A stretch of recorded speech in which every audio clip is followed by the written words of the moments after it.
Hello बच्चों, मुझे उम्मीद है आप सभी अच्छे होंगे। वेलकम टू जेई पे जीत सीरीज। मैं Akash from learnohub, a free learning platform जहां पर आप सीख सकते हैं physics, chemistry, maths, biology absolutely for free only at learnohub.com।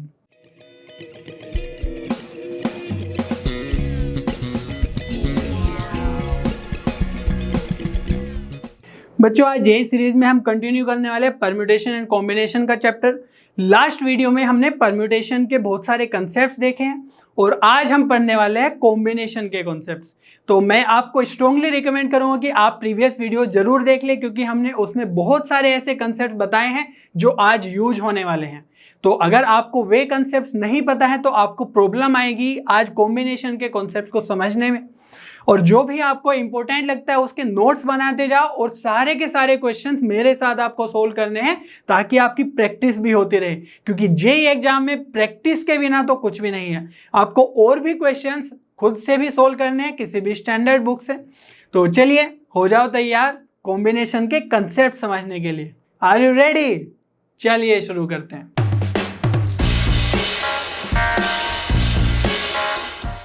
बच्चों, इस चैप्टर के बिल्कुल स्टार्टिंग के लेक्चर में ही हमने रोहन की हेल्प से देखा था कि इस चैप्टर में हम करने क्या वाले हैं, और आज अगेन रोहन की हेल्प से हम ये देखेंगे कॉम्बिनेशन आखिर होता क्या है। ठीक है, तो रोहन स्कूल से आता है और उसकी मम्मा ने उसको काम दिए, जैसे पहले काम दिया था। ठीक है, तो क्या क्या काम थे?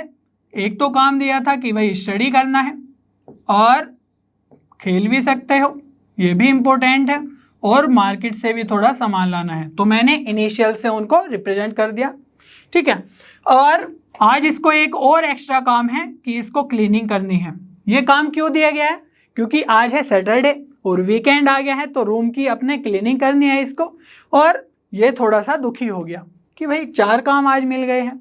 लेकिन मम्मा ने कहा कि कोई बात नहीं, आज कोई भी 3 काम कर लो और 1 काम कल को कर लेना। ठीक है, तो अभी थोड़ा सा इसको अच्छा लगा कि अच्छा चलो ठीक है, 1 काम कल कर लेंगे। बट एक कन्फ्यूजन है कि आज कौन कौन से काम करें। ठीक है, कल को कौन सा काम कर सकते हैं, है ना। तो इसको करने के लिए ये थोड़ा सा सोचने लगा कि अच्छा कौन कौन से काम आज करते हैं, चलो उनको हम देख लेते हैं। तो इसको लगा कि क्लीनिंग कल कर लेंगे और बाकी काम आज कर लेते हैं।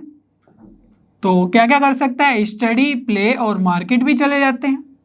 ठीक है, या दूसरा क्या सिलेक्शन हो सकता है इन चारों में से करने का, कि भाई मार्केट कल चले जाएंगे तसल्ली से, आज क्या क्या कर लेते हैं? आज स्टडी कर लेते हैं, खेल लेते हैं और रूम की क्लीनिंग कर लेते हैं। या फिर और कौन सा सिलेक्शन हो सकता है इसमें से? प्ले कल को कर ले तसल्ली से, आज स्टडी कर ले, मार्केट भी चले जाए और क्लीनिंग भी कर ले रूम की। ठीक है, या फिर पढ़ाई ही कल को कर लेंगे। ठीक है, और आज बाकी काम कर लेते हैं, प्ले कर लेते हैं, मार्केट चले जाते हैं और क्लीनिंग कर लेते हैं। तो ये तो हो गए सिर्फ कि हम इसमें से सेलेक्ट कर रहे हैं कि कौन से काम हम आज करने वाले हैं। ठीक है, लेकिन ये भी इंपॉर्टेंट है कि पहले कौन सा करेंगे फिर कौन सा करेंगे, है ना। तो पहले कौन सा करेंगे, दूसरे पे कौन सा करेंगे, सबसे पहले हम फर्स्ट वाले को देखते हैं। तो आपको अगर याद हो, जब हमने फर्स्ट में इसको डिस्कस किया था तो तब हमारे पास क्लीनिंग का काम नहीं था, सिर्फ स्टडी, प्ले और मार्केट ही था। तो इन तीनों को हमने अरेंज करके देखा था कि पहले कौन सा कर सकता है हमारा रोहन। ठीक है, तो देखते हैं, जल्दी से देख लेते हैं कौन कौन से तरीके थे। तो SPM एक तो यही तरीका है, इसी सीक्वेंस में कर ले, या फिर मार्केट पहले चला जाए और बाद में तसल्ली से प्ले कर ले, खेल ले आके। और क्या सीक्वेंस था कि पहले मार्केट ही चले जाए, फिर प्ले कर ले और स्टडी कर ले, या फिर मार्केट, स्टडी और प्ले। और क्या था कि पहले भाई खेल ही ले तसल्ली से, ठीक है, और बाद में मार्केट और स्टडी, और प्ले, स्टडी एंड मार्केट। तो ये हमने 6 वेज देखे थे इन 3 काम को करने के कि कौन सा पहले करे कौन सा बाद में करे। ठीक है, लेकिन अब उसके पास और भी ऑप्शंस है, वो मार्केट ना जाके क्लीनिंग कर सकता है आज, है ना। तो ये भी एक तरीका हो जाएगा। तो यहाँ से भी अगर आप इनको अरेंज करेंगे तो आपको मिलेंगे बहुत सारे नंबर्स। कितने नंबर्स, कितने वेज मिलेंगे काम करने के? यहाँ से भी 6 वेज मिलेंगे, जैसे हमने यहाँ पर अरेंज किया।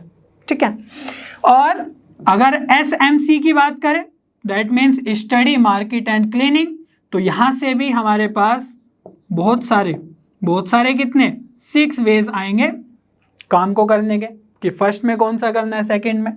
सिमिलरली यहां पर भी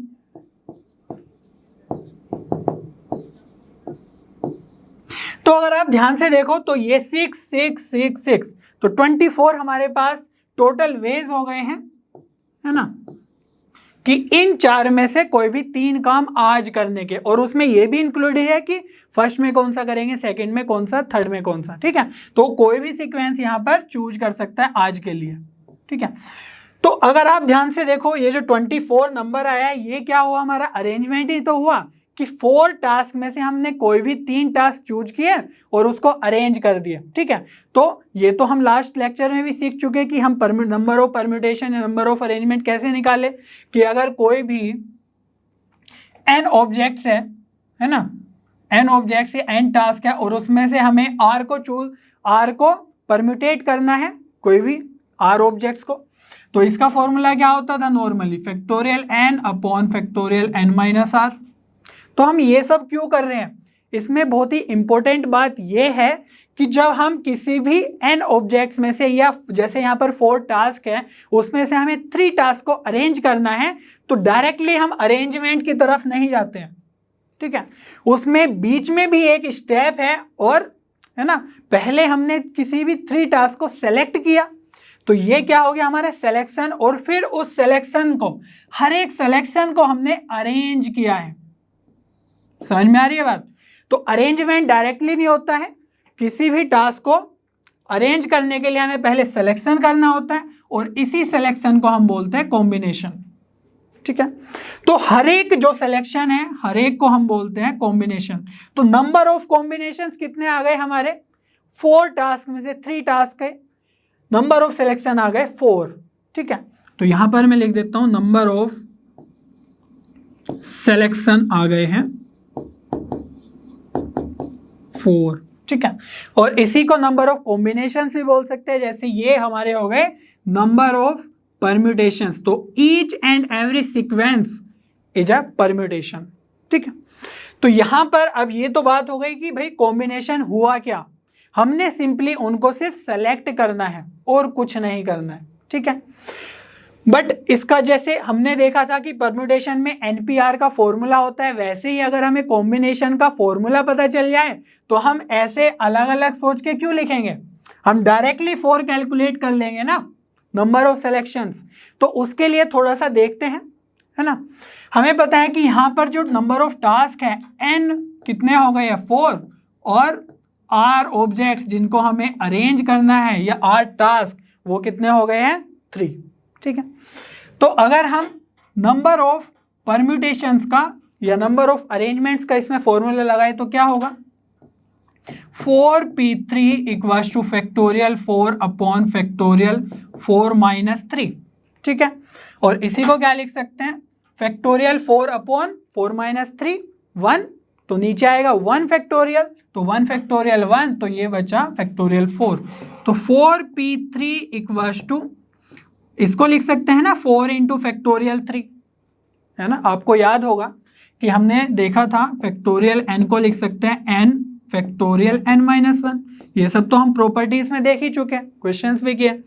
तो इसको हम लिख सकते हैं, अगर मैं यहाँ से फैक्टोरियल 3 को डिनोमिनेटर में लेके चला जाऊं तो ये आ जाएगा 4p3 upon 3 factorial equals to 4।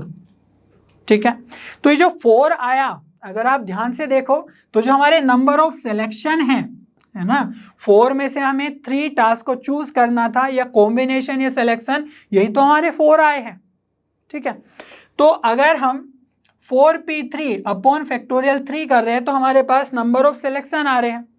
तो जैसे हम नंबर ऑफ परम्यूटेशन को रिप्रेजेंट करने के लिए डायरेक्टली कि n ऑब्जेक्ट में से r ऑब्जेक्ट को चूज करना है तो हम NPR यूज कर लेते हैं, वैसे ही n डिस्टिंक्ट ऑब्जेक्ट में से अगर हमें r डिस्टिंक्ट ऑब्जेक्ट्स को चूज करना है ना, सेलेक्ट करना है, तो उसके लिए हम यूज कर लेते हैं 4c3, क्योंकि यहां पर कॉम्बिनेशन है तो उसको c से रिप्रेजेंट कर देते हैं।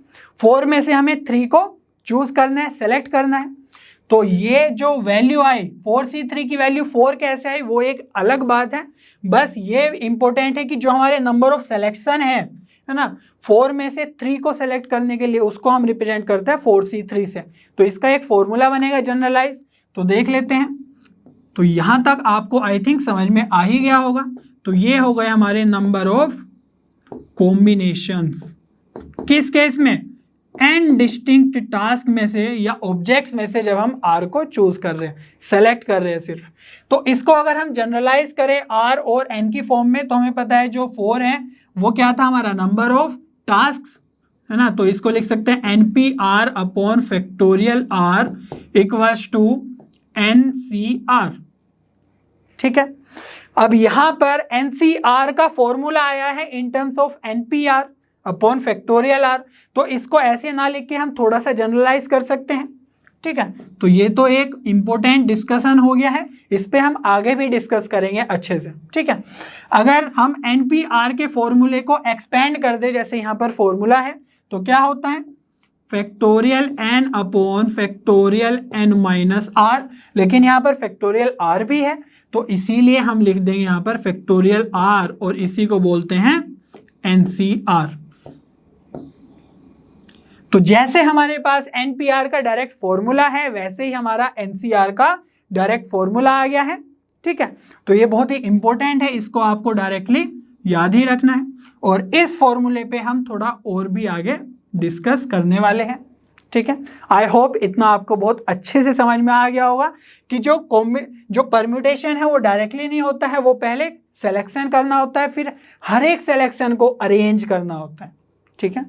अगर आपसे बोला जाए कि मैथ्स वर्ड के जो लेटर्स हैं उनमें से 3 लेटर्स के कितने कॉम्बिनेशंस बनेंगे, ठीक है। तो कॉम्बिनेशन क्या हुआ, सिंपली सेलेक्ट करना है, तो जैसे हो गया MAT, ठीक है। इनको अरेंज नहीं करना है, वो तो परम्यूटेशन हो जाएगा, ठीक है।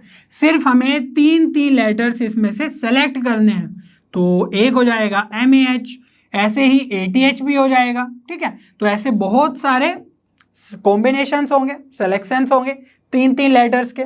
या अगर बोल दिया जाए कि सारे के सारे लेटर्स को सेलेक्ट करना है, कितने तरीके होंगे, तो उस केस में एक ही तरीका होगा कि भाई सारे के सारे जो लेटर्स है उसको सेलेक्ट कर लिया एक ही बार में, ठीक है। ऐसा तो नहीं है कि H आगे आ जाएगा तो वो एक अलग सेक्शन हो जाएगा। अगर इन सभी लेटर्स को हम एक बैग में डाल दे तो वो कौन सा पहले पड़ा हुआ है कौन सा बाद में है वो तो मैटर नहीं करता ना, सिर्फ जो लेटर्स है वो मैटर करेंगे कौन कौन से हमने डाले हुए, ठीक है। तो इसकी डेफिनेशन देख लेते हैं। तो डेफिनेशन में each of the distinct group, जैसे यहाँ पर एक तो ये ग्रुप हो गया है और एक ये ग्रुप हो गया है, ये भी एक ग्रुप है, तो डिस्टिंक्ट जो ग्रुप है, और selection of a number of objects by taking some, तो सम में क्या है कि हमने 5 लेटर्स में से 3 लेटर्स ही लिए, और ऑल एट अ टाइम, जैसे कि यहाँ पर सारे के सारे ही ले लिए एक साथ, तो वो भी एक कॉम्बिनेशन हुआ। Without referring to the order of the objects, तो यहाँ पर हम ये बात नहीं कर रहे हैं कि किसको पहले ले रहे हैं किसको बाद में, सिर्फ हमें उन 3 को सेलेक्ट करना है, ठीक है। In each group is called a combination. तो ये हमारी कॉम्बिनेशन की डेफिनेशन हो गई। आई होप आपको क्लियर हो गया होगा सारे की सारी बातें, कि या तो आप किसी भी पर्टिकुलर 3 लेटर या 4 लेटर को चूज करते हुए जो भी बनाएंगे वो भी एक कॉम्बिनेशन होगा, ठीक है। तो ऐसे बहुत सारे कॉम्बिनेशंस होंगे, तो हम डिफरेंट वेज में डिफरेंट सिचुएशंस में कितने सिलेक्शन होंगे या कॉम्बिनेशन होंगे उसको स्टडी करने वाले हैं, ठीक है। हमने प्रैक्टिकली तो देख ही लिया है कि परम्यूटेशन और कॉम्बिनेशन में डिफरेंस क्या है, कि कॉम्बिनेशन में सिर्फ सिलेक्शन करना है और परम्यूटेशन में उनको अरेंज भी करना है। लेकिन हम मैथमेटिकली देखने की कोशिश करेंगे कि एक्चुअली में हो क्या रहा है, ठीक है। तो हमने कुछ फॉर्मूलाज देखे अभी। सबसे पहले तो यही देखा था NCR equals to factorial n upon factorial r factorial n minus r। तो यहाँ पर जो r है that belongs to whole number, क्योंकि r की वैल्यू 0 भी हो सकती है कि हम कोई भी ऑब्जेक्ट चूज नहीं कर रहे, ठीक है। और जो n है, जो number of distinct available objects है, वो होना चाहिए नेचुरल नंबर, ठीक है, कि कम से कम एक तो हो ऑब्जेक्ट तभी तो हम उसमें चूज करेंगे। और जो r की वैल्यू है that will very between n and 0, ठीक है। तो ये आपको ध्यान रखना है क्योंकि ये फॉर्मूला कॉम्बिनेशन का बहुत यूज होने वाला है बार बार। ठीक है, अब हमने एक फॉर्मूला और देखा था जिसमें लिखा हुआ था NPR factorial R equals to NCR, और हमने बोला था कि इसको हम और भी डिटेल में बात करेंगे इसके ऊपर। तो यहाँ पे आपको क्या करना है कि फैक्टोरियल R को राइट हैंड साइड ले जाना है सिंपली, तो NPR हो जाएगा NCR इंटू फैक्टोरियल R। और फैक्टोरियल R क्या होता है? फैक्टोरियल R हमने परम्यूटेशन में सीख ही लिया है, ये आता है NPR equals to NCR into RPR से। तो RPR को अगर आप फॉर्मूला लगा के एक्सपेंड करेंगे तो आपके पास फैक्टोरियल R ही आएगा। ठीक है, तो इसको समझने की कोशिश करते हैं ये क्या फॉर्मूला आया है। तो यहां पर देखो कि जो NPR है हमें क्लियरली पता है, that is arrangement of R distinct objects out of N distinct objects. तो NPR हमारा क्लियर है। ठीक है, लेकिन NPR that means permutation directly हमें पता नहीं चलता है, उसके लिए पहले सिलेक्शन करना होता है, हमने अभी देखा एग्जाम्पल के थ्रू। तो सिलेक्शन वाला पार्ट ये रहा। ठीक है, कि सिलेक्शन करना है R डिस्टिंक्ट ऑब्जेक्ट्स का out of N distinct objects.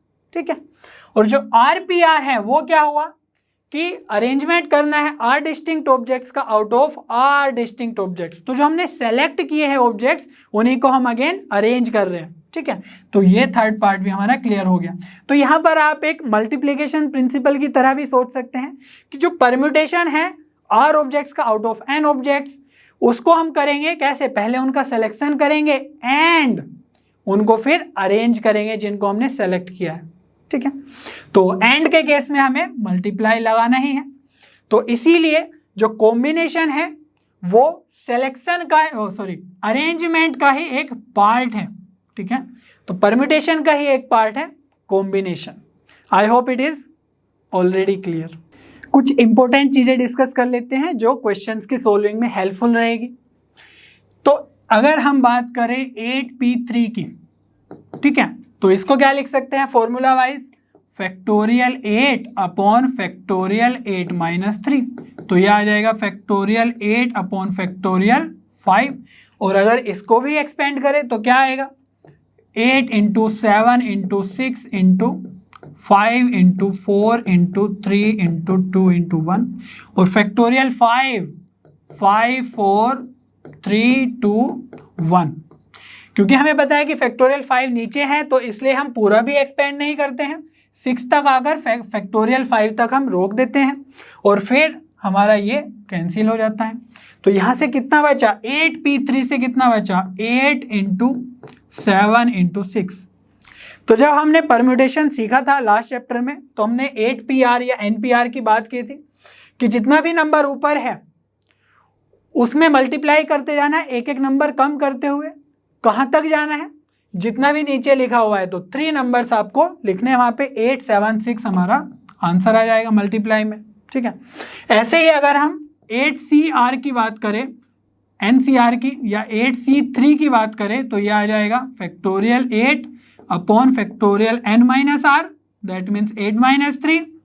But नीचे फैक्टोरियल 3 भी आता है। ठीक है, तो जैसे ये लिखा हुआ है तो यहाँ पर आ जाएगा फैक्टोरियल 3।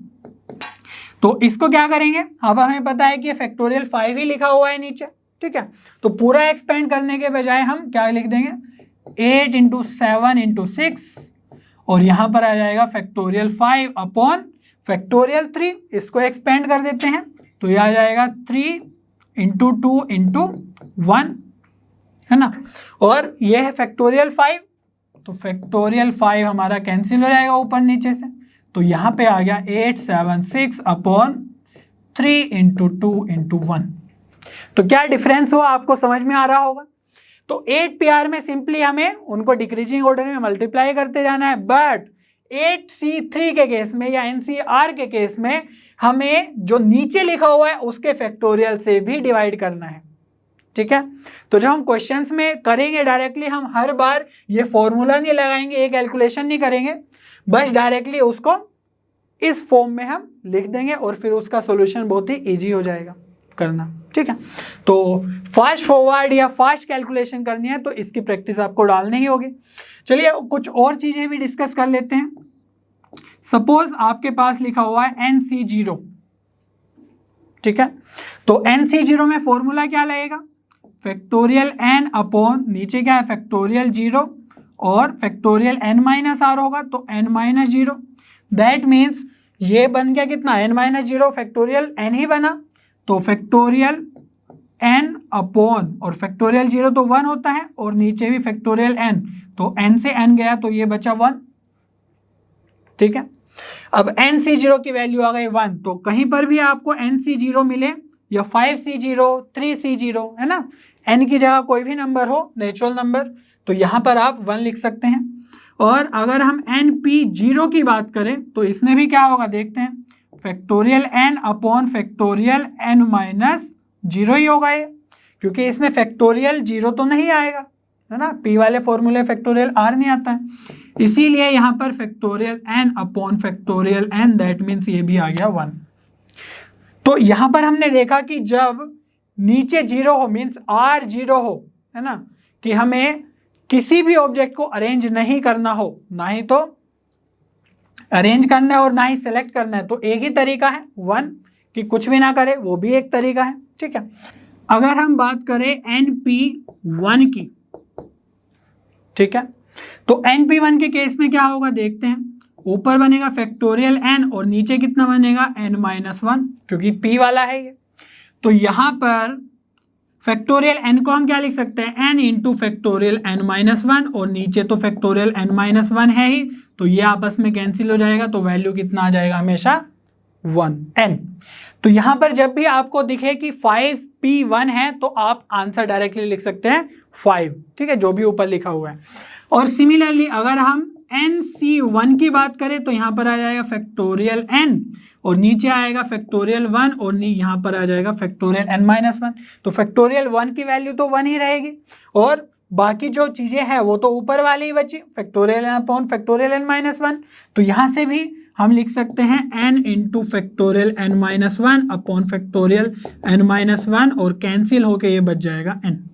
तो हम देख पा रहे हैं कि जब भी r की जगह 0 0 हो या 1 1 हो तो उनकी वैल्यू हमेशा सेम आ रही है। तो यहाँ से हम एक प्रॉपर्टी लिख सकते हैं, क्या प्रॉपर्टी लिख सकते हैं कि NCR इक्वल्स टू NPR, ठीक है। ये चीज कब होगी है ना, कहीं पर भी लिख दिया कि NCR इक्वल्स टू NPR है, तो कब होगा ऐसा, ये तभी पॉसिबल है जब R इक्वल्स टू 0 हो, तो R इक्वल्स टू 0 पे दोनों की वैल्यू कितनी हो जाएगी 1, पॉसिबल है, या फिर R की वैल्यू 1 हो, ठीक है। तो R की वैल्यू 1 के केस में भी वैल्यू कितनी आ जाएगी n, ठीक है। आई होप ये सब आपको समझ में आया होगा। कैलकुलेशन में बहुत इंपॉर्टेंट आने वाला है, स्पेशली ये वाला कहीं पर भी लिखा जा सकता है 8C1 कितना होगा, तो आप वहां पे कैलकुलेट करते नहीं बैठोगे कि क्या क्या आएगा, डायरेक्टली आपको 8 लिख देना है, ठीक है। चलिए NCR फॉर्मूले कुछ प्रॉपर्टी डिस्कस कर लेते हैं। तो फर्स्ट प्रॉपर्टी है NCR equals to NCN minus R, तो इसको प्रूफ कर लेते हैं। तो राइट हैंड साइड को अगर हम कंसिडर करें तो इसके एक्सपेंशन में आएगा फैक्टोरियल n और जो नीचे लिखा हुआ है फैक्टोरियल n माइनस r, और मल्टीप्लाई में क्या आएगा n माइनस r, जो ऊपर है माइनस जो नीचे है, तो n माइनस r। इसको थोड़ा सिंप्लीफाई करते हैं, न्यूमरेटर में factorial n upon factorial n minus r, और मल्टीप्लाई में ये ब्रैकेट में क्या लिखा हुआ है ये देख लेते हैं, तो n minus n plus r, ठीक है, ब्रैकेट ओपन करेंगे तो n से n कैंसिल हो जाएगा और यहाँ पर बचेगा आपका फैक्टोरियल r। तो ये अगर आप एक्सप्रेशन को ध्यान से देखें तो ये factorial n upon factorial r into factorial n minus r, ये कुछ नहीं लिखा होगा बट NCR ही है, ठीक है, और यही हमारी क्या हो गई LHS। तो हमने RHS पे स्टार्ट किया था और LHS आ गई। इसको यूज कैसे करते हैं ये थोड़ा सा देख लेते हैं, ठीक है। सपोज अगर आपके पास ऐसे है NCN, ठीक है, इसको आपको एक्सपेंड करने की शायद जरूरत नहीं है अगर आप इस प्रॉपर्टी का यूज करें। कैसे, आपको पता है कि जो नीचे लिखा हुआ है ना, उसको मैं चेंज कर सकता हूं n माइनस r से, जो ऊपर है माइनस नीचे से, तो NC नीचे क्या लिखेंगे n माइनस n, ठीक है, तो n माइनस n कितना हो गया, NC0। और हमने अभी देखा है कि NC0 की वैल्यू कितनी आती है, 1, ठीक है ना। सिमिलरली अगर आपको कोई और एक्सपेंशन करना है, सपोज 11C9, ठीक है, तो आप देखोगे कि यार ये तो बहुत बड़ा एक्सप्रेशन हो गया। अब इसको एक्सपेंड करेंगे आप या मल्टीप्लाई करेंगे, जैसा मैंने बताया था कि 11 को डिक्रीजिंग ऑर्डर में मल्टीप्लाई करना है ना, आपस में कितनी बार करना है, कहाँ पे रुकना है, 9 टाइम्स। लेकिन वो तो फिर नीचे भी हमें सी वाले में नीचे भी करना होता है। लेकिन वो करने के बजाय अगर हम इस प्रॉपर्टी का यूज करें तो क्या लिख सकते हैं, 11C नीचे r की जगह क्या लिख सकते हैं, n minus r, that means 11 minus 9, तो 11C2 लिख सकते हैं। अब देखो कितना सिंपल हो गया है ये, 11C2 क्या आएगा, 11 इंटू 10, ठीक है, 2 टाइम्स ही मल्टीप्लाई करना है, नीचे 2 टाइम्स है, बट सी के केस में हमें फैक्टोरियल 2 से भी डिवाइड करना होगा जो नीचे लिखा हुआ है, तो ये आ जाएगा 2 इंटू 1। क्लियर है, तो 2 इंटू 1 मीन्स ये जाएगा 5 टाइम्स, तो वैल्यू आ गई 55। कितना आसान है ये करना अगर हम इस प्रॉपर्टी को यूज करेंगे। तो क्वेश्चंस में आपको फ्रिक्वेंटली इस प्रॉपर्टी को यूज करना ही होगा, अदरवाइज बहुत लेंथी हो जाएंगे। एक सेकेंड प्रॉपर्टी देखते हैं, NCX इक्वल्स टू NCY।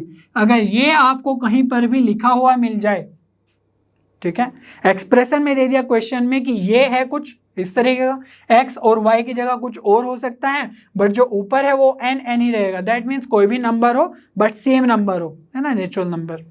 तो यहां से आप क्या कंक्लूड कर सकते हैं, एक बात तो हम इजीली कह सकते हैं कि NCX और NCY की वैल्यू इक्वल कब होगी, जब x और y इक्वल हो जाएंगे, ठीक है। मान लो NC5 और NC5 दोनों साइड हो जाए तो वैल्यू इक्वल ही होगी, करेक्ट। तो x इक्वल टू y हम इजीली कह सकते हैं।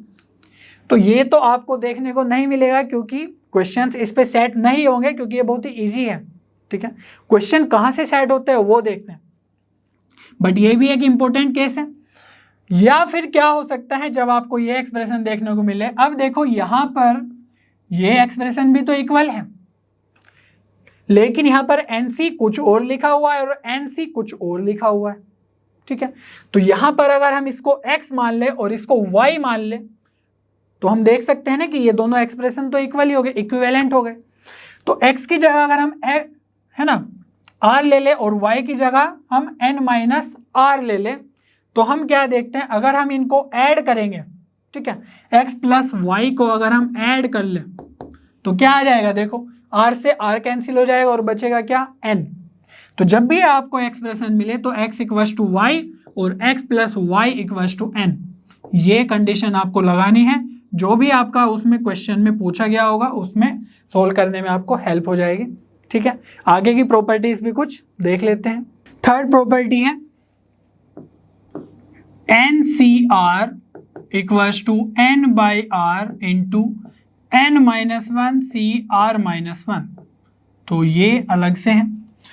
तो यहाँ पे आपको ध्यान देने वाली बात है कि n में भी 1 हो गया है माइनस और r में भी 1 माइनस हो गया है, ठीक है, और उसके बदले में हमें n माइनस r से मल्टीप्लाई देखने को मिल रही है, ठीक है। तो इसका प्रूफ देख लेते हैं जल्दी से। तो n बाई आर तो एज इट इज, और इसको एक्सपेंड करेंगे तो यह आ जाएगा n माइनस 1 और डिनोमिनेटर में r माइनस 1 n माइनस 1, और जो भी नीचे है उसको माइनस करना है तो माइनस r माइनस 1 आ जाएगा, ठीक है। तो यहां पर अगर आप ध्यान से देखो ऊपर क्या है, n into factorial n minus 1, तो दोनों की मल्टीप्लाई होगी तो फैक्टोरियल n ही हो जाएगा वो तो, ठीक है। तो फैक्टोरियल n ऊपर हो गया है और नीचे अगर आप ध्यान से देखो तो r माइनस 1 फैक्टोरियल और r यहां पर है तो ये कितना हो जाएगा, r फैक्टोरियल, ठीक है। और अगर इस अंदर के ब्रैकेट को ओपन करें तो क्या होगा, n minus 1 minus r plus 1, ठीक है। तो यहां पर माइनस 1 से माइनस 1 कैंसिल, तो यह आ गया factorial n upon factorial r into factorial n minus r, और यही क्या होता है, NCR का फॉर्मूला। तो यही हमारी LHS आ गई है, ठीक है। अब यहाँ पर अगर आपको नेक्स्ट फॉर्मूला देखना है या प्रॉपर्टी देखनी है तो वो होती है NCR equals to n minus r plus 1 by r into NCR minus 1। यहाँ पर भी माइनस 1 हो गया, डिफरेंस क्या है, डिफरेंस ये है कि यहाँ पर n में भी 1 हुआ था और r में भी 1 हुआ था, लेकिन कभी कभी हमें ऐसी जरूरत पड़ती है क्वेश्चंस को सोल्व करने में कि सिर्फ r में हमें एक कम चाहिए, ठीक है, n हमें एज इट इज चाहिए, तो उसके लिए हमें क्या करना है, n minus r plus 1 upon r, ठीक है। इसको कैसे प्रूफ करेंगे देख लेते हैं। तो यहां से आ जाएगा n minus r plus 1 r upon r, और ये हो जाएगा factorial n upon factorial r minus 1 into, तो ये है n माइनस आर माइनस 1 है ना, ब्रैकेट के अंदर मैं डायरेक्टली लिख रहा हूँ n माइनस, जब ब्रैकेट के अंदर r माइनस 1 होगा तो ओपन होके आ जाएगा r प्लस 1। क्लियर है इतनी बात।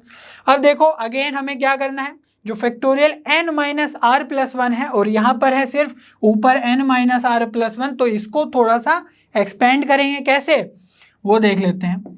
और दूसरी बात यह है कि r into factorial r minus 1, ये तो फैक्टोरियल r ही हो जाएगा, तो ऊपर कितना बचा n minus r plus 1 factorial n upon यहाँ पर है फैक्टोरियल r, ठीक है, इन दोनों का मल्टीप्लाई, और factorial n minus r plus 1 को लिख सकते हैं n माइनस आर प्लस 1, है ना, और एक माइनस करते हैं हम, जैसे यहाँ पर है फैक्टोरियल n क्या है, n into factorial n minus 1, है ना, एक कम, तो n माइनस आर प्लस 1 में अगर हम एक माइनस करेंगे तो ये जो 1 का वैल्यू है ये कैंसिल हो जाएगा, कम हो जाएगा, तो यहाँ से बचेगा फैक्टोरियल n माइनस आर। तो यहाँ पर देखो n minus r plus 1, n minus r plus 1 cancel, तो ये कितना बचा factorial n upon factorial r factorial n minus r, तो यही हो गया हमारा NCR। क्लियर है इतना बात। अब देखते हैं हम नेक्स्ट प्रॉपर्टी। तो नेक्स्ट प्रॉपर्टी बहुत इंपॉर्टेंट है, NCR माइनस 1, है ना, तो n है और r में एक कम है, अगर इसको हम ऐड कर दे NCR के साथ, ठीक है, यहाँ पर r माइनस कम 1 था, एक कम था, लेकिन यहाँ पर r है और ऊपर n ही है, ठीक है, तो इस केस में जो r बड़े वाला है वो आ जाता है, तो CR हो जाएगा, लेकिन n की जगह n प्लस 1 आ जाता है, ठीक है। तो इन तरीके से आप क्वेश्चंस को बहुत इजीली और फास्ट वे में सोल्व कर सकते हैं। जैसे अगर मैं इसको एक एग्जांपल दूं तो ऐसे हो सकता है, मान लो 9C3 है प्लस n सेम ही रखना है, तो 9C4 आ गया अगर, है ना, 3 से एक ज़्यादा, जैसे ये 4 है तो एक कम 3 है, इक्वल्स टू कितना हो जाएगा, n में एक ऐड हो जाएगा 10 आ जाएगा, और c जो बड़े वाला r है ना, r माइनस 1 नहीं, r ही लिख देंगे हम, 10C4। तो इस तरीके से आप इजीली उसको एक ही टर्म में लिख सकते हैं, अलग अलग उसको एक्सपेंड करके सोल्व करने के बजाय, वो थोड़ा लेंथी हो जाएगा, ठीक है। चलिए कुछ इंपॉर्टेंट रिजल्ट्स देख लेते हैं। NC0 plus NC1 plus NC2 plus NC3 and कहाँ तक ऐड करना है, NCN तक जाना है, ठीक है। तो इसका जो समेशन होगा या एडिशन होगा वो आएगा 2 की पावर n। तो ये आता कैसे है वो हम बायनोमियल थ्योरम के चैप्टर में सीखते हैं कि कैसे ये आता है एक्सपेंशन या एडिशन, लेकिन यहाँ पर हम इसको डायरेक्टली यूज करना सीखेंगे, ठीक है। इसी से ही सेकंड रिजल्ट इंपॉर्टेंट है हमारा, कि अगर आपसे बोला जाए कि NC0 NC2 NC4, है ना, इस तरीके से ऐड करना है जहाँ पे R इवन है, ठीक है, तो इनको अगर हम ऐड करेंगे NC2 NC4, तो इनका जो एडिशन है वो इक्वल आएगा जो NC1 NC3, है ना, NC5, जहाँ पे R ओड है, ठीक है, तो इनके एडिशन के इक्वल होगा।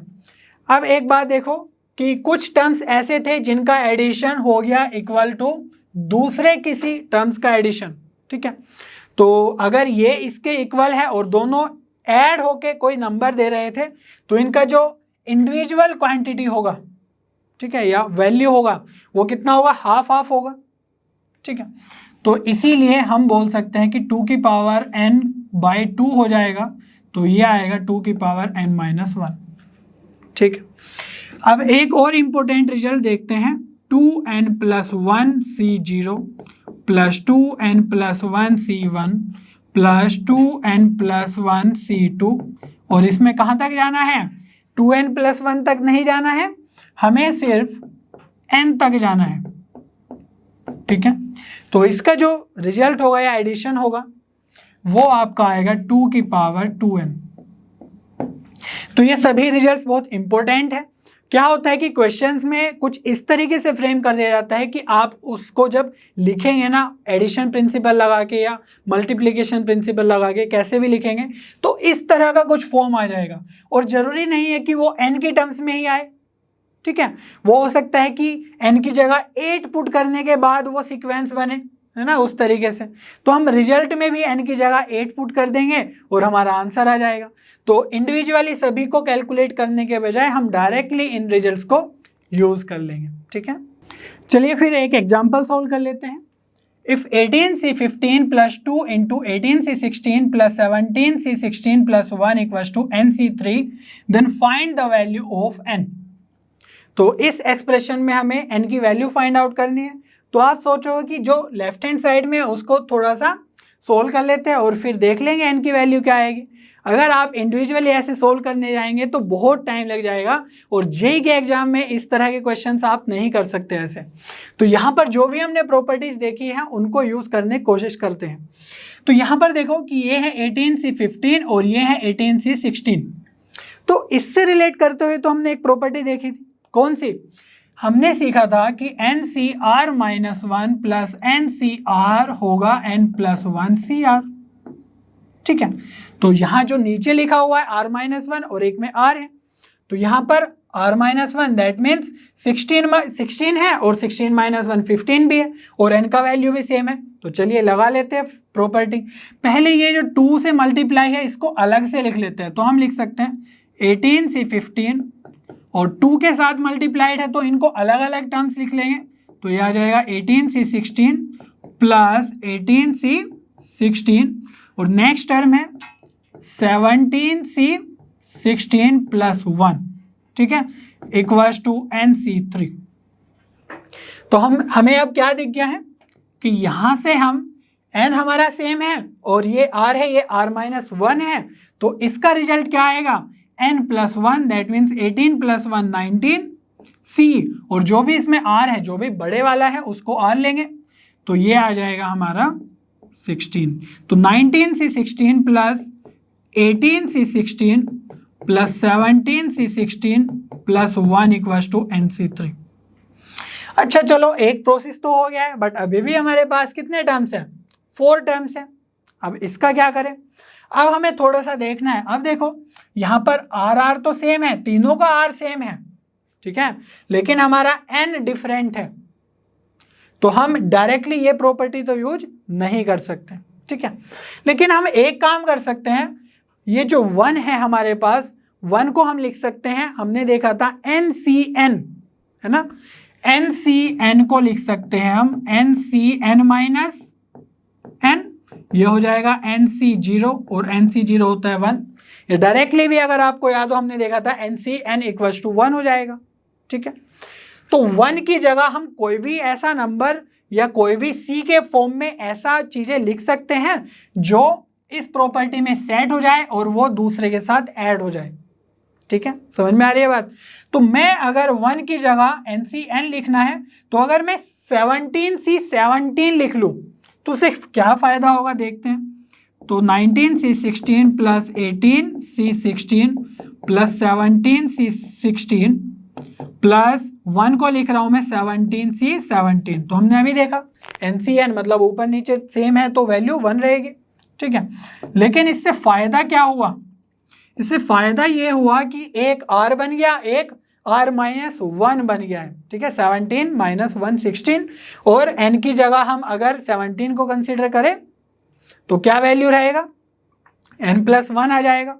ठीक है, चलिए देखते हैं अब क्या होगा। 19C16 + 18C16 + 17 + 1 18C17 = nc3। अभी भी बहुत सारे टर्म्स हैं, लेकिन अब एक काम हो गया है कि यहाँ पर n सेम आ गए हैं, और ये अगर इसको आज कंसिडर कर ले तो ये n-r-1 कंसिडर कर सकते हैं। तो इन दोनों को भी हम उस प्रॉपर्टी के थ्रू यूज कर लेंगे। तो 19c 16 प्लस 18 प्लस 1 19 हो जाएगा, और ये आ जाएगा 17 इक्वल्स टू nc3। अब हमारा लास्ट टर्म बचे हैं दो, तो इनमें भी हम प्रॉपर्टी लगा सकते हैं। nn सेम है और r है ना, ये r-1, तो यह आ जाएगा 19 plus 1 20c 17 equals to nc3। अब आप बोलोगे कि यहाँ पर तो 3 है और यहाँ पर 17 आ गया है ना, अब n कैसे आएगा? तो इसके लिए भी हमने एक प्रॉपर्टी देखी थी। हमें पता है कि 20 माइनस 17 हो जाएगा 3, ठीक है। तो एक प्रॉपर्टी अगर आपको याद हो, NCR equals to NCn minus R, ठीक है, ये देखा था ना, ये इक्वल होगा। तो यहां से हम लिख सकते हैं दैट 20c 17 की जगह हम लिख सकते हैं 20 माइनस 17, तो ये कितना आ जाएगा 20c3, ठीक है, और इक्वल टू में क्या है nc3। तो इसमें से अगर इस एक्सप्रेशन को आप कंपेयर करें, अब इसको सिंप्लीफाई करते करते हम यहां तक ले आए, तो यहां से तो आप सिंपली बोल ही सकते हैं कि जो n होगा वो होगा 20 के इक्वल, ठीक है। तो आपने देखा कि एक सिंपल सा एक्सप्रेशन, अगर आप इसको अलग अलग सोल्व करने बैठे तो मुझे नहीं लगता बहुत जल्दी हो जाएगा, बहुत टाइम लगने वाला है। लेकिन हम सुटेबल प्रॉपर्टीज को यूज करते हुए गए और हमारा आंसर खट से फिर कंपेयर करके आ गया। तो आपको हो सकता है कि क्लिक नहीं किया हो कहाँ पे क्या करना है, बट इनफ प्रैक्टिस के साथ जब आप एग्जाम में बैठेंगे तो उस टाइम पे आप ये सब चीज़ें देख पाएंगे, और फिर ये 30 सेकेंड्स या 1 मिनट के अंदर ही क्वेश्चन आपसे हो जाएगा, ठीक है। ग्रेटेस्ट वैल्यू ऑफ एनसीआर की बात कर लेते हैं। तो एनसीआर की ग्रेटेस्ट वैल्यू को बायनोमियल थ्योरम में बहुत अच्छे से डिस्कस करते हैं, बट हम यहाँ पर रिजल्ट देख लेते हैं क्या होगा। तो यहाँ पर जो n की वैल्यू है वो अगर फिक्स हो जाए तो r की किस वैल्यू के लिए एनसीआर की वैल्यू मैक्सिमम होगी, ये देखना है। तो n की वैल्यू फिक्स है तो दो ही केस हो सकते हैं, या तो n ओड होगा या फिर इवन होगा, ठीक है। तो अगर n ओड होगा, इफ n इज ओड, तो उस केस में किस वैल्यू के लिए, r की किस वैल्यू के लिए ये ग्रेटेस्ट होगा? तो दो वैल्यू के लिए होगा, r equals to n minus 1/2 और n प्लस 1/2, ठीक है। तो इन दोनों वैल्यू के लिए एनसीआर की वैल्यू ग्रेटेस्ट होगी। इफ n इज इवन, ठीक है, तो n अगर इवन हो तो उस केस में r इक्वल्स टू n/2 के लिए वैल्यू हमारी ग्रेटेस्ट होगी, ठीक है। देखते हैं इसको कैसे यूज करते हैं।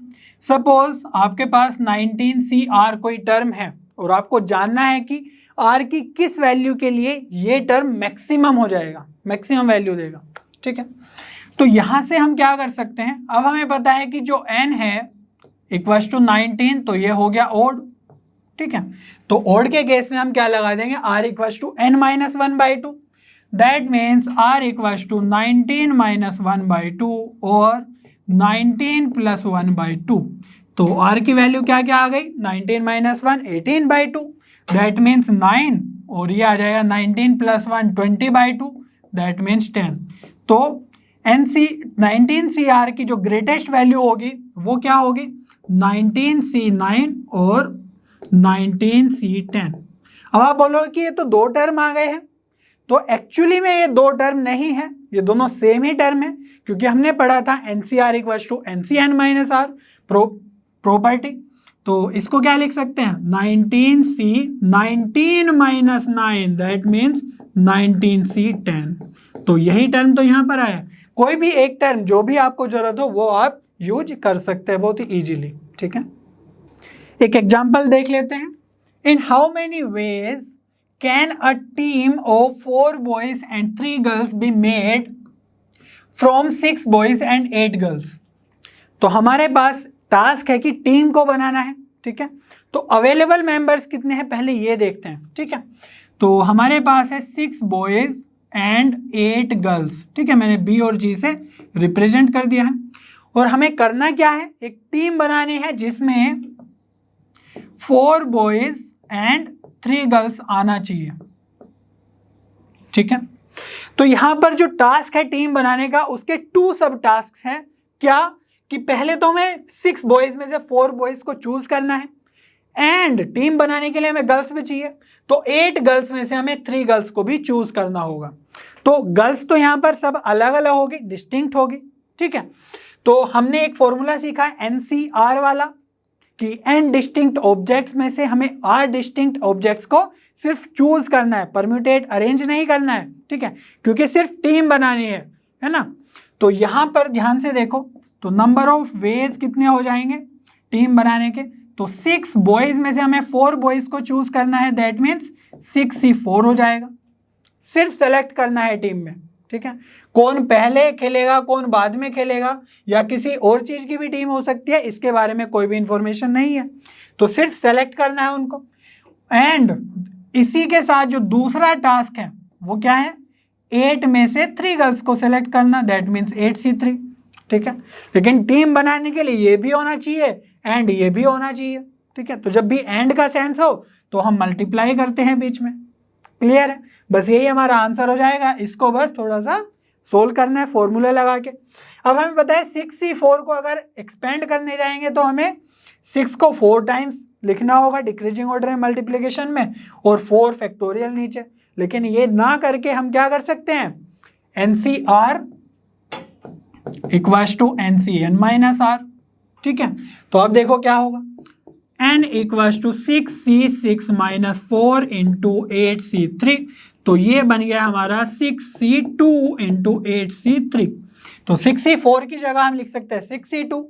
अब यहां से ये थोड़ा इजीली कैलकुलेट हो जाएगा, तो 6 into 5/2 into 8 into 7 into 6/3 into 2। ठीक है, तो क्या क्या है हमने पहले भी डिस्कस कर लिया, एक बार थोड़ा और देख लेते हैं। 8C3 को कैसे एक्सपेंड किया, डिक्रीजिंग ऑर्डर में मल्टीप्लाई करते जाओ, कितनी बार, जितना नीचे लिखा हुआ है। ठीक है, और नीचे भी उतने ही फैक्टोरियल से डिवाइड कर दो। तो यहां पर 3 इंटू 2 6 से 6 कैंसिल। अब इस 2 से हम इस 8 को कैंसिल कर देंगे, 4 टाइम्स जाएगा, तो 5 4 जा 20 लिख सकते हैं इजीली। ठीक है, इंटू 6 7 जा 42। ठीक है, तो इनकी मल्टीप्लिकेशन क्या आ जाएगा, 2 से मल्टीप्लाई कर दो, 0 तो अपने आप आ ही जाएगा, तो ये हो जाएगा 4 2 4 जा 8। तो 840 वेज है जिसमें हम 6 बॉयज और 8 गर्ल्स से 4 बॉयज 3 गर्ल्स की टीम बना सकते हैं। अब देखो ये वाला पार्ट इंपॉर्टेंट है कि आप नीचे से किसको कैंसिल कर रहे हैं। ठीक है, अगर मैं यहाँ पर 2 से 3 को कैंसिल कर दूं तो आंसर तो सेम ही आएगा, लेकिन कैलकुलेशन थोड़ी सी डिफिकल्ट हो जाएगी, लेंथी हो जाएगी, मल्टीप्लिकेशन लेंथी हो जाएगी। तो उस केस में क्या करना है, हमें ऐसे नंबर्स की मल्टीप्लिकेशन चाहिए जो, जैसे यहाँ पर 5 4 जा 20 बन गया, तो इससे क्या होगा, प्रैक्टिस करने पे आपको पता दिखने लगेगा, पता चलने लगेगा कि किसको किससे मल्टीप्लाई करे, तो उससे कैलकुलेशन बहुत ही ईजी हो जाती है। ठीक है, जब कभी भी सिलेक्शंस में कोई भी स्पेसिफिक कंडीशन लगा दी जाती है तो उसको बोलते हैं हम रेस्ट्रिक्टेड कॉम्बिनेशन। इसको एक एग्जांपल के थ्रू समझते हैं। In how many ways can a cricket team of 11 players be chosen out of a batch of 15 players. First part is captain and vice captain is always included. ठीक है, तो यहां पर हमारे पास 15 प्लेयर्स है, that means n equals to 15 हो गया, और कितने प्लेयर्स की टीम बनानी है, r इक्वल्स टू 11 प्लेयर्स की टीम बनानी है। ठीक है, तो यहां पर अगर हमें इस कंडीशन के साथ कि कैप्टन और वाइस कैप्टन ऑलवेज इंक्लूडेड है टीम में, तो कितने नंबर ऑफ वेज में बन सकती है, चलिए देखते हैं। तो n इक्वल्स टू कितना आ जाएगा, जनरली अगर हम देखें तो 15C11 हमारा आंसर होना चाहिए, है ना। अगर ये कंडीशन नहीं दी होती तो 11 प्लेयर्स हम इजीली 15 में से चूज कर लेते हैं, बट यहाँ पर बोल दिया गया है कि कैप्टन और वाइस कैप्टन साथ में रहना है, दैट मीन्स वो टीम में हमेशा रहेंगे ही रहेंगे। ठीक है, तो अब हमें 15 में से चूज नहीं करना है, अब हमें 15 - 2 में से चूज करना है, क्योंकि वो 2 प्लेयर्स ऑलरेडी टीम में है ना।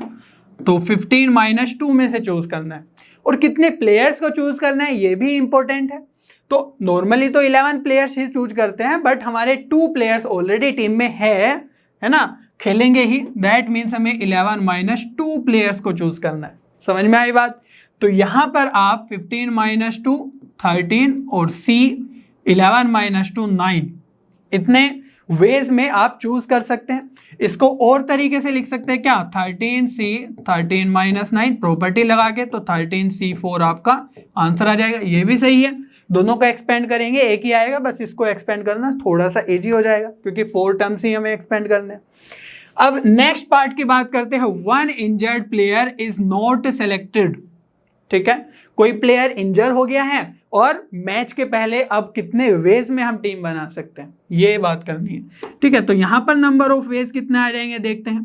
तो नॉर्मली वही 15C 11 ही करते हैं हम, है ना, लेकिन एक प्लेयर इंजर्ड है, दैट मीन्स हमें उसे टीम में कंसीडर ही नहीं कर सकते ना।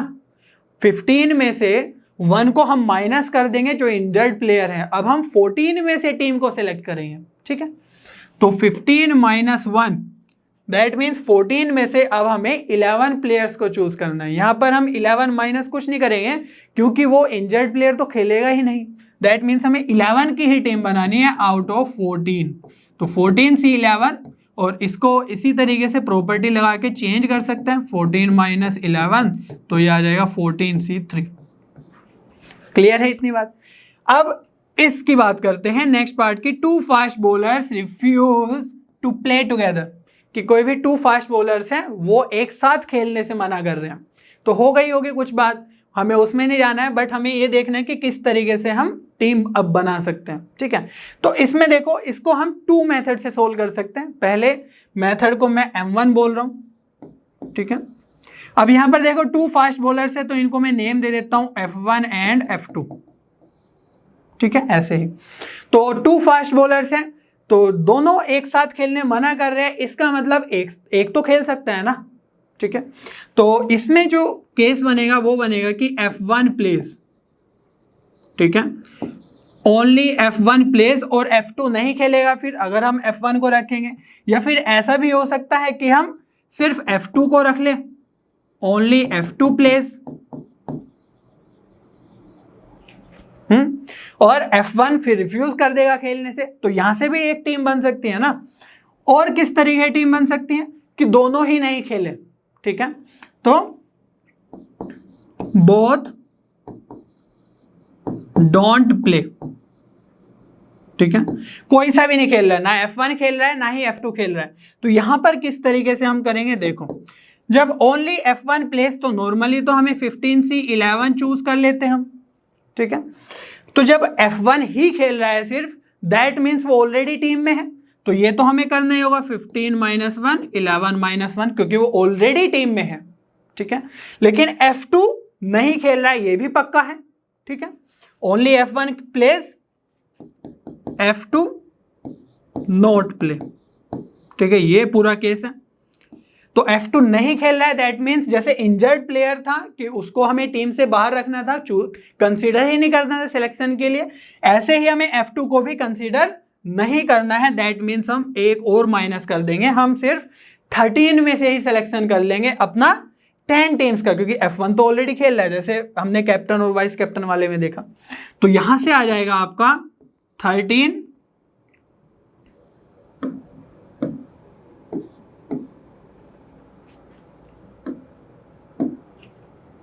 तो यहां से आ जाएगा आपका 13C 10। ठीक है, अब इसकी बात करते हैं ओनली F2 प्लेस, तो यहां पर है कि F1 नॉट प्ले। ठीक है, डज नॉट प्ले जैसा भी, तो ये पूरा केस है। तो इस केस में क्या होगा देखते हैं, सिमिलर है बिल्कुल। अब हमें F2 नहीं खिलाना था, अब F1 नहीं खेल रहा है, F2 खेल रहा है, तो बिल्कुल सेम ही बात होगी। तो इसको हम इसी तरीके से लिख सकते हैं 13C 10, कोई दिक्कत नहीं है। ठीक है, अब यहां पर है बोथ डोंट प्ले, कोई भी नहीं खेल रहा है। ठीक है, तो इसका मतलब क्या हो गया, जैसे हमने देखा था कि कैप्टन एंड वाइस कैप्टन दोनों खेल रहे थे, बट यहां पर दोनों नहीं खेल रहे हैं, दैट मीन्स उनको कंसीडर करना ही नहीं है टीम के सिलेक्शन में। ठीक है, तो इसका मतलब 15 माइनस 2 में से ही हमें टीम बनानी है, लेकिन कितनों को चूज करना है ये भी इंपॉर्टेंट है। हमें पता है कि भाई ये तो खेल ही नहीं रहे हैं, दैट मीन्स कंसीडर नहीं करना है, बट टीम तो हमें 11 की ही बनानी है, तो इसमें से हम 11 को ही चूज कर लेंगे। ठीक है, तो यहां से भी 13C 10 आ जाएगा और ये आ जाएगा आपका 13C 11। ठीक है। अब यहाँ पर देखो 13C10 और 13C11 NN सेम है और यहाँ पर R, तो ये हो गया R-1, तो यहाँ पर हम प्रॉपर्टी लगा सकते हैं। तो N equals to 13C10 plus यहाँ पर प्रॉपर्टी लग जाएगी, तो ये हो जाएगा 13 + 1 14C11। तो ये हमारा एक आंसर आ गया। ठीक है, इसी को कैलकुलेट करने का एक और मेथड है। जब भी ऐसा कुछ केस आ जाए, और जरूरी नहीं कि आपको लगाना ही है, आप बस सोच सकते हैं, अगर आपको दिख रहा है तो आप यूज कर सकते हैं। तो both refuse to play together, इसको हम ऐसे भी देख सकते हैं कि हम टोटल टीम बना सकते हैं जब भी 15C11 से, और उसमें से वो केसेस माइनस कर देंगे जब दोनों साथ में खेल रहे होंगे। ठीक है, तो जब साथ में खेल रहे होंगे वो केस हटाने के बाद वही केसेस बचेंगे जब वो साथ में नहीं खेल रहे होंगे। ठीक है, तो यहां से आ सकता है n equals to total number of ways, ठीक है, माइनस बोथ प्लेज टुगेदर। दोनों जब साथ में खेल रहे होंगे वो वाले केसेस हम माइनस कर देंगे, तो इजीली हमारा आंसर आ जाएगा। तो n equals to total cases कितने हो जाएंगे 15C11, विदाउट एनी रेस्ट्रिक्शन हम उनको चूज कर सकते हैं। और जब साथ में खेल रहे होंगे तो ये तो यही केस हो गया जब कैप्टन और वाइस कैप्टन साथ में खेल रहे थे, इंक्लूडेड थे ऑलरेडी। ठीक है, तो हम उसी की तरह 15 - 2, क्योंकि साथ में खेल ही रहे हैं वो, तो 15 - 2 में से टीम सेलेक्ट करेंगे, और कितने की, क्योंकि वो दोनों साथ में खेल रहे हैं, दैट मीन्स 11 - 2 को हम चूज कर लेंगे। ठीक है, तो n इक्वल्स टू यहां से आ जाएगा 15C11 - 13C9। तो ये भी हमारा एक आंसर है और ये भी हमारा एक आंसर है। तो आप बोल रहे हो कि सर ये तो डिफरेंट आ गया है ना, दोनों के दोनों टर्म्स डिफरेंट है, लेकिन आप इनको सोल्व करेंगे ना तो दोनों के आंसर बिल्कुल सेम आएंगे। ठीक है, अब आपको चूज करना है कि कौन से वे के थ्रू जाना है। आई थिंक ये वे थोड़ा बेटर है, बट इसमें थोड़ा सोचना होगा कि किस तरीके से हम सोचे, माइनस करें, किसको करना है। ठीक है, चलिए एक एग्जाम्पल की हेल्प से हम गैप मेथड सीखने की कोशिश करते हैं। In how many ways 5 girls and 3 boys can sit in a row so that no 2 boys are together? तो जो भी बॉयज हैं उनको अलग अलग रखना है, सेपरेट रखना है। ठीक है, तो जो इजीली बैठ सकते हैं 5 गर्ल्स, उन पे कोई कंडीशन नहीं है, पहले उनको बैठाने की बात करते हैं। ठीक है, तो इन प्लेसेस पे हम गर्ल्स को बैठा देते हैं। 1 2 3 4 5 ही गर्ल्स हैं, यहाँ पर बैठ जाएगी। कभी G1 यहाँ पर, कभी वो G1 यहाँ पर, तो अलग अलग केसेस बनेंगे। ठीक है, लेकिन अब बॉयज को बैठाना है तो इनके बीच में तो बैठा सकते हैं ना, दोनों को, दो बॉयज को साथ में नहीं रखना है, दैट मीन्स अलग अलग रखना है। तो जो इनके बीच के स्पेसेस हैं उनमें तो हम उनको बैठा ही सकते हैं एक एक को, तो हमारा टास्क कंप्लीट हो जाएगा कि वो 2 बॉयज साथ में नहीं बैठेंगे। तो अब देखो हमारे पास स्पेसेस कितने हैं, 1 2 3 4 5 6। तो 5 गर्ल्स के अलावा हमारे पास 6 स्पेसेस है जहां पर हम बॉयज को बैठा सकते हैं। तो दैट मीन्स हमें 6 स्पेसेस में से 3 स्पेसेस उन बॉयज के लिए चूज करना होगा। तो वो कितने वेज में कर सकते हैं, सिंपली 6C3। ठीक है, अब ये तो सिर्फ स्पेस को चूज किया है कहां पर वे बैठ सकते हैं, बट उन्हें बैठाने के लिए तो अरेंजमेंट भी करने होंगे ना। दैट मीन्स अब उन 3 बॉयज को हमें परम्यूटेट करना होगा, तो वो हो जाएगा फैक्टोरियल 3 से। ठीक है, और जो ये गर्ल्स है, गर्ल्स भी तो ऐसा नहीं है ना कि G1 G2 है ना, मान लो कोई जो 5 गर्ल्स है वो G1 G2 G3 G4 G5 ऐसे बैठे हैं, ऐसा तो पॉसिबल नहीं है, वो भी अलग अलग पोजीशन पे बैठ सकते हैं। दैट मीन्स हमें 5 गर्ल्स को भी अरेंज करना होगा, और उनके लिए क्या तरीका है, 5 फैक्टोरियल से हम अरेंज कर सकते हैं आपस में 5 गर्ल्स को। तो सिंपली यहां से आपका आ जाएगा, अब देखो 6C3 इंटू फैक्टोरियल 3। ठीक है, तो इसको और क्या लिख सकते हैं, 6P3 भी लिख सकते हैं। आपको याद होगा कि हमने देखा था NPR इक्वल टू होता है NCR इंटू फैक्टोरियल R। ठीक है, या आप डायरेक्टली ये भी सोच सकते थे कि 6 स्पेसेस में मुझे अब 3 बॉयज को अरेंज करना है, या 3 बॉयज के लिए स्पेस को अरेंज करना है। दैट मीन्स आप डायरेक्टली 6P3 भी लिख सकते थे। ठीक है, एंड दूसरा काम क्या है कि गर्ल्स को भी अरेंज करना है, दैट मीन्स फैक्टोरियल 5 तो रहेगा ही। तो इसको आप इजीली सोल्व कर सकते हैं, यहाँ से कोई भी दिक्कत नहीं होगी। इनका फॉर्मूला लगा के आप n की value number of veg find out कर सकते हैं। ठीक है, चलिए गैप मेथड में हम एक और एग्जांपल सोल्व करते हैं। In how many ways 6 girls and 4 boys can sit on a circular table such that first part is all the girls are together. तो लास्ट क्वेश्चन में हमने रो में बैठाया है बॉयज और गर्ल्स को, बट यहाँ पर हमें सर्कुलर टेबल पे बैठाना है। ठीक है, तो सर्कुलर परम्यूटेशन के हमें कंसेप्ट्स लगाने होंगे। तो यहाँ पर देखो गर्ल्स को मैं सर्कल से रिप्रेजेंट कर रहा हूँ, गर्ल्स के बैठने को, और फॉर बॉयज के बैठने को स्क्वायर से रिप्रेजेंट कर दूंगा। ठीक है, तो एक सर्कल है, सर्कुलर टेबल है, तो यहाँ पर 6 गर्ल्स को बैठना है एक साथ, दैट मीन्स एक साथ ही रखना होगा उनको।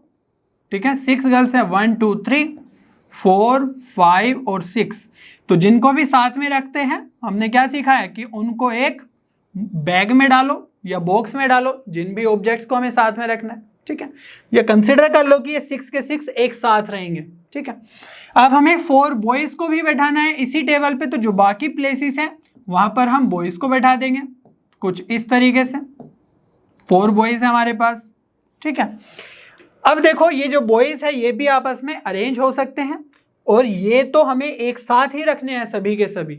ठीक है, तो हमारे पास जब हम साथ में रखते हैं तो हमने बोला था कि यूनिट्स देखते हैं हम कितने यूनिट्स को अरेंज करना है। ठीक है, अब देखो यहाँ पर 4 बॉयज तो किसी भी कंडीशन में कहीं पर भी जा सकते हैं, दैट मीन्स 1 2 3 4 यूनिट, और एक ये यूनिट जिसको साथ में रखना है, दैट मीन्स हमारे पास 5 यूनिट्स है जिसको हमें अरेंज करना है। ठीक है, अब यहाँ पर सर्कुलर टेबल है, दैट मीन्स सर्कुलर परम्यूटेशन में क्या होता है, जितने भी यूनिट्स को आपको अरेंज करना है उसमें से एक -1 करके अरेंज करते हैं।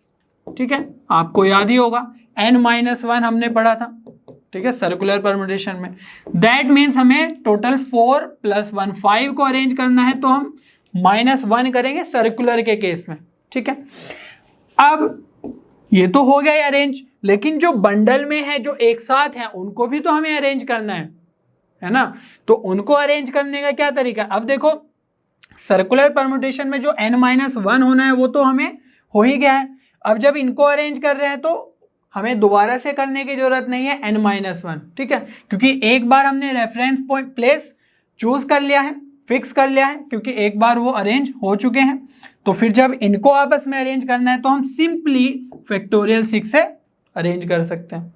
ठीक है, अब यहां पर क्या आ गया, 5 - 1 फैक्टोरियल 4 × फैक्टोरियल 6। तो ये हो जाएंगे आपके नंबर ऑफ वेज जिसमें ऑल गर्ल्स आर टुगेदर। ठीक है, अब बात करते हैं सेकेंड पार्ट की। तो सेकेंड पार्ट में बोला गया नो 2 बॉयज आर टुगेदर, तो किसी भी 2 बॉयज को साथ में नहीं रहना है। ठीक है, सभी के लिए हमें अलग अलग प्लेसेस चूज करने होंगे। तो हमारे पास वही अगेन सर्कुलर टेबल पे 6 गर्ल्स को बैठा देते हैं पहले, जो साथ में रह सकते हैं, कोई दिक्कत नहीं होगी, 1 2 3 4 5 और 6। ठीक है, अब जैसे हमने रो में चेक किया था कि कितने प्लेस पे वो बैठ सकते हैं बॉयज, तो इसमें भी हम चेक कर लेते हैं, क्योंकि सभी को साथ में नहीं रहना है, अलग अलग रखना है। तो हम इनके बीच में अगर बैठा दे कुछ इस तरीके से, है ना, 4 बॉयज को बैठाना है, लेकिन प्लेसेस कितने हैं ये चेक करना है। तो 3 प्लेसेस, 4 प्लेसेस, 5 प्लेसेस और 6 प्लेसेस। तो सर्कुलर के केस में जितने हम ऑलरेडी बैठा चुके हैं उतने ही प्लेसेस हमें मिलते हैं, 1 2 3 4 5 6। लेकिन रो वाले केस में हमने देखा था कि जितनों को बैठाया था उससे एक ज़्यादा मिलता है। ठीक है, ये बात आपको ध्यान रखना है। तो यहाँ पर आपको क्या करना है, पहले आपने गर्ल्स को बैठाया था। ठीक है, तो गर्ल्स कितनी हमारे पास 6, तो 6 - 1 से हम उनको बैठा सकते हैं, अरेंज कर सकते हैं आपस में। अब हमने देखा कि उनके बीच में 6 प्लेसेस हैं, तो उन 6 प्लेसेस में हमें 4 बॉयज के लिए स्पेस चाहिए। तो हमें क्या करना है कि 6 प्लेस में से 4 बॉयज के लिए वो स्पेस सेलेक्ट करना है, और फिर उन्हीं प्लेसेस में, है ना, 4 बॉयज को अरेंज कर देना है। ठीक है, तो यहां पर आ जाएगा फैक्टोरियल 5 × 6c4 × फैक्टोरियल 4। तो ये क्या हो जाएगा आपका 6p4 हो जाएगा, है ना। हमने देखा था कि NCR × फैक्टोरियल R होता है NPR। तो ये लिख सकते हैं, या यहाँ से भी आप डायरेक्टली सोल्व कर सकते हैं। बेसिकली आपको इसको सोल्व करके आंसर लाना है कुछ ना कुछ, तो यहाँ से जो भी आंसर आएगा वो इसके इक्वल ही होगा, ठीक है। तो इस तरीके से आप गैप मेथड का यूज कर सकते हैं। पहले जो अनकंडीशनली बैठ सकते हैं पहले उनको बैठा दो, और बाद में जिन पे कंडीशंस है उनके लिए प्लेसेस ढूंढो, जिस तरह के भी कंडीशन है, और फिर वहां पे प्लेसेस को सिलेक्ट करो और उसमें जितनों को हमें अरेंज करना है उतने को अरेंज भी कर दो, ठीक है। बच्चों आज हमने कॉम्बिनेशंस के बहुत सारे कॉन्सेप्ट्स देखे और एग्जांपल्स भी सोल्व किए। मुझे उम्मीद है आपको सभी कॉन्सेप्ट्स और एग्जांपल्स बहुत अच्छे समझ में आए होंगे। नेक्स्ट वीडियो में हम नंबर ऑफ डिविजर्स और रैंक ऑफ वर्ड्स कैलकुलेट करना सीखेंगे। तब तक लर्न हाउ पे बने रहिए, क्योंकि लर्न हाउ पे सभी कंटेंट फ्री है पर बेस्ट है।